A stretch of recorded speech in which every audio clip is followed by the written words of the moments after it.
South India में नारियल की पैदावार पूरे भारत में सबसे ज्यादा की जाती है, जिसको आप और हम पानी पीकर वेस्ट समझकर फेंक देते हैं। लेकिन क्या आप जानते हैं कि उसी वेस्ट नारियल को छील कर, काट कर और हर रेशे को अलग अलग करके कैसे एक मजबूत रस्सी बनाई जाती है, जिसको आप कितना भी तोड़े मरोड़े और खींचे वो टूटती नहीं है, जिसका इस्तेमाल हर कंस्ट्रक्शन साइट्स पे और भारी से भारी सामान को नीचे से ऊपर चढ़ाने में किया जाता है। इसलिए आज मैं आपको नारियल वेस्ट से रस्सी बनाने का पूरा प्रोसेस दिखाने वाला हूँ, तो पूरी वीडियो को बिना स्किप करे एंड तक देखना, आपको वीडियो देखकर जबरदस्त समझ आएगा। नारियल से रस्सी बनाने के लिए सबसे पहले ऊंचे ऊंचे नारियल के पेड़ों से नारियल को लाया जाता है। इसके बाद इस नारियल को छीला जाता है, मतलब कि इसके ऊपर से खोखल अलग किया जाता है और जो नारियल होता है उसको अलग निकाला जाता है। फिर इन सारे के सारे छिलकों को एक कंटेनर में भर के एक बड़े से टेम्पो में लोड किया जाता है, जिसको यहाँ से लोड करके वहाँ पर ले जाया जाएगा जहाँ पर इसकी छिलाई की जाएगी।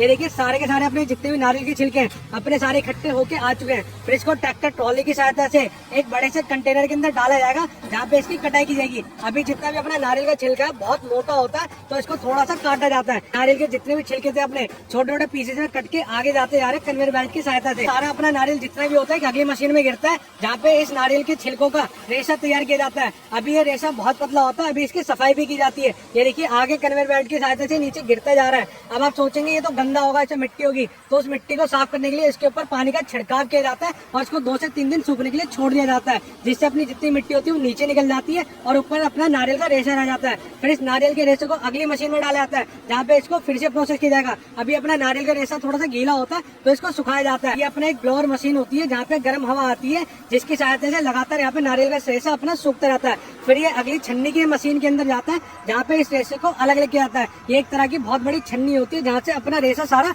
अलग अलग हो जाता है। और सोचेंगे इसके अंदर बुरादा भी होता होगा, तो ये बुरादा भी एक कन्वेयर बेल्ट की सहायता से आगे बाहर निकाल जाता है, जिसका गत्ते बनाने में कॉपी के गत्ते आप देखते होंगे, कार्डबोर्ड देखते होंगे, वो इसी की सहायता से बनाए जाते हैं। सारा नारियल का रेशा साफ होने के बाद यहाँ पे इसको दूसरी जगह लेकर जाया जाता है, जहाँ पे टाटा 407 में पूरा का पूरा आप देख सकते हैं सारा रेशा जितना भी अपना नारियल का है वो भर के आ चुका है और अनलोड किया जा चुका है। इसके बाद इसको दोबारा से फिर से एक मशीन के अंदर डाला जाता है, जहाँ पे इस रेशे की फिर से सफाई की जाती है। ये देखिए आप भी सोचते होंगे कि नारियल की रस्सी तो क्या ही चीज होती है, जिसको बनाने में इतनी ज्यादा मेहनत लगती है, इतनी ज्यादा प्रोसेस से होकर गुजरना पड़ता है। ये देखिए इस सारे रेशे को उठा के एक अलग मशीन के अंदर डाल दिया गया, जहाँ पे इस रेशे को एक मशीन की सहायता से अलग अलग बारीक हर रेशे को अलग अलग किया जाएगा। ये देख सकते हैं आप एक एक रेशा यहाँ पे अलग अलग छनता जा रहा है और मशीन में आगे बढ़ता जा रहा है। अब आप सोचेंगे रस्सी तो अभी बनी नहीं रही है, तो भाई यही मेन प्रोसेस है जहाँ पे रस्सी बनाने का मेन प्रोसेस स्टार्ट होता है। अब आप सोचते होंगे कि भाई रस्सी इतनी मजबूत कैसे होती है, तो मैं बता दूं इसके अंदर एक नायलॉन का धागा लगा होता है, जिसके ऊपर अपना नारियल का रेशा लगातार लिपटता रहता है और आगे बढ़ता रहता है। अब आप सोचेंगे वो बहुत मोटी भी होती है,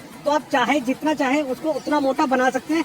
जितनी बार आप इसको अलबेटा लगाते रहेंगे रस्सी के साथ उतना मोटी बनती जाएगी। आप चाहे तो 2 नारियल की रस्सी के साथ भी एक नारियल की रस्सी बना सकते हैं, चाहे 4 की बना सकते हैं। अभी फिलहाल हमारी 2 नारियल की रस्सी एक साथ बनती है, तो 2 नारियल की रस्सी को मिला के एक नारियल की रस्सी बना दिया जाता है और इस रोलर के अंदर लपेट लिया जाता है। जैसे अपना रोलर पूरा भर जाता है इसको अलग निकाल लिया जाता है और दूसरे रोलर चढ़ा दिया जाता है, ताकि मशीन अपने रुके ना। अब यहाँ पे अपने दीदी जी आ चुके हैं जो और एक एक रोलर को उठा के लेके आ रही है। अब इन बड़े रोलर की सहायता से अपने छोटे छोटे बंडल बनाएंगे। जब आप मार्केट में जाएंगे तो आपको बंडल मिलता है खरीदने के लिए, रोलर नहीं मिलता। ये देखिए दीदी ने 1-1 किलो के लगभग बंडल बना लिए और उनको अलग कर दिया है। और यहाँ पे 4 से 5 औरतें लगातार यहाँ पे यही काम करती रहती है। अभी ये थोड़ा सा नमी से भरा हुआ होता है, तो इसको दोबारा से धूप में सुखाया जाता है और लगातार यहाँ पे 1 दिन तक और सूखते रहेंगे। कि फिलहाल अपनी नारियल की रस्सी बनके तैयार हो चुकी है। अब इनके मोटे मोटे बंडल बनाएंगे, कहीं 15 किलो का बंडल मिलता है, कहीं 25 किलो का बंडल मिलता है, तो उस हिसाब से जैसे इनके पास ऑर्डर होते हैं वैसे इनको बना के पैक कर दिया जाता है और मार्केट में भेज दिया जाता है। तो आज मैंने आपको दिखाया कि नारियल के वेस्ट से किस तरह से एक रस्सी को तैयार किया जाता है, जो बहुत ही मेहनत का कार्य होता है।